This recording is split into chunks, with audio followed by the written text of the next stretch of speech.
I'm John Lewis, Congressperson representing the 5th Congressional District of Georgia. In those days, all of the black people in school, including the young children, when we went to the movies on a Saturday afternoon to watch a Western. During those days, they had what you call a double feature. You can see two movies. Right. But we all had to go upstairs to the balcony, and all of the little white children went downstairs to the first floor. And you saw the lines that said white and colored. You bought your tickets at the same window, but you still had to go upstairs. And so I would come home and I asked my mother, my father, my grandparents, my great-grandparents, why segregation? Why racial discrimination? And they would say, that's the way it is. Don't get in the way. Don't get in trouble. And that really had an impact on me.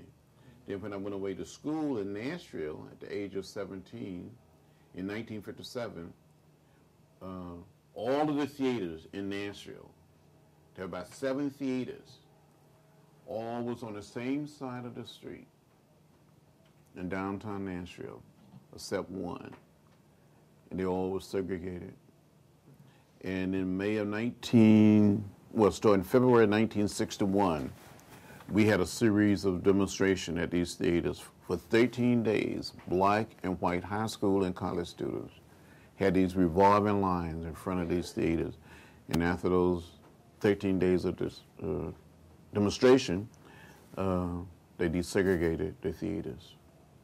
Wow. But in the African American community, say here in Atlanta, in Nashville, in the major cities, you did have some theaters that was predominantly African American, and they showed westerns, but also showed special film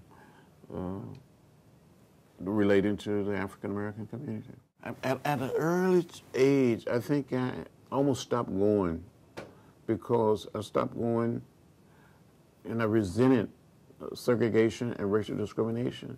And even today, I don't attend that many movies because of the humiliation of having to go upstairs and sit in what some people refer to as the buzzard roost. The buzzard roost? Mm-hmm. Why did they call that? It was not a place of honor. It was the place where black people were designated to go. You didn't have a sign up there. There was not a sign pointing colored or white, but it was an invisible sign that you knew the place for whites in the theater were downstairs, and the place for blacks were upstairs.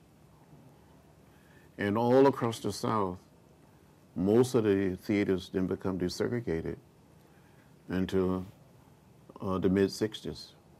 There were certain places like Nashville that desegregated in 1961, but it was 63 and 64 and 65. Imitation of Life, that's the one.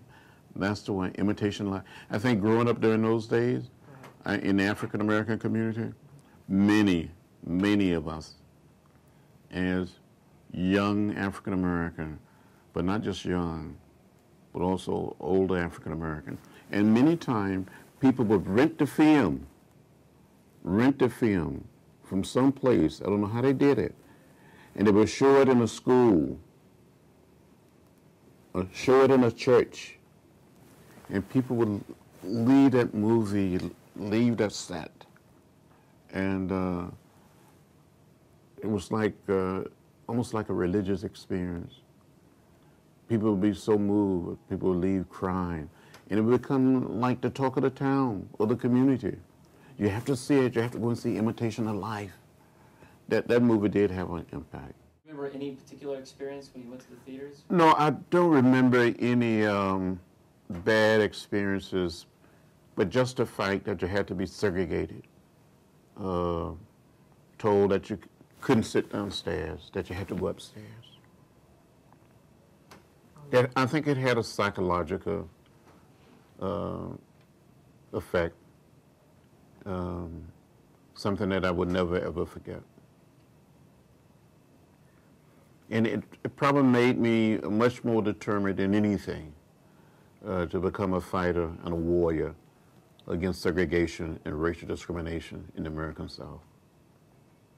Well, my favorite film that I watch, and I watch I have it, a copy of it at my house in D.C.